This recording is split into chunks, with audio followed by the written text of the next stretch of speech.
তবে কি 2024 সালের রক্তাক্ত বৈষম্য বিরোধী বিপ্লব আমাদের হাতছাড়া হয়ে যাবে? ডক্টর ইউনূস গত 9 মাস ধরে তিনি সাইমুম ঝড়ের মতো কাজ করতে পারতেছেন না।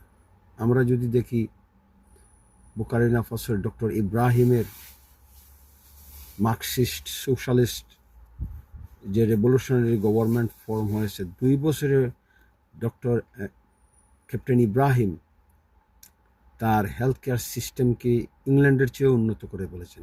গ্রামে গ্রামে মোবাইল ক্লিনিক পাঠাচ্ছেন। আজ বুর্কিনা ফাসোর অবস্থা খুবই উন্নত। 2 বছরের মাথায় captain Ibrahim health, education, agriculture, judiciary, civil service সব কিছুতে রিভলিউশনারি পরিবর্তন এনে ফেলেছেন।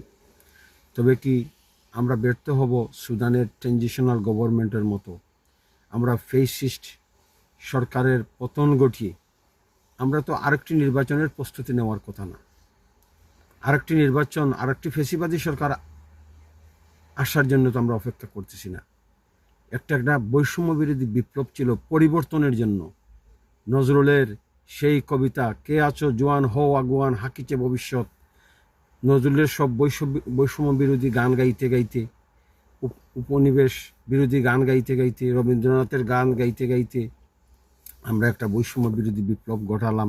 2000 মানুষ জীবন দিল, কিন্তু আমরা কি পেলাম? না অর্থনৈতিক সংস্কার, না হেলথ সংস্কার, না জুডিশিয়ারি সংস্কার, না পুলিশ সংস্কার, কিছুই নেই, কিছুই হয়নি। আমরা এখন নির্বাচনের প্রস্তুতি নিচ্ছি। তবে কি আমরা আমাদের বিপ্লবকে মৃত্যুর দিকে ঠেলে দিলাম? ডক্টর ইউনূসকে ক্যাপ্টেন ইব্রাহিমের মতো রিভলিউশনারি চেঞ্জ আনতে হবে স্বাস্থ্য খাতে। জেলা উপজেলা হাসপাতাল 9 মাসও চেঞ্জ হলো না, তবে আর কোন দিন চেঞ্জ হবে?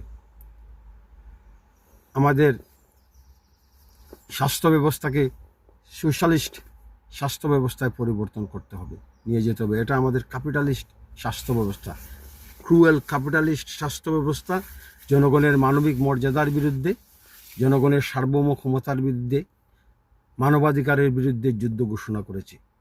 এই স্বাস্থ্য ব্যবস্থা বাংলাদেশ থেকে অ্যাবলিশ করতে হবে। এত বড় একটা বিপ্লবের পরও এত বড় একটা বিপ্লব হলো, 2000 মানুষ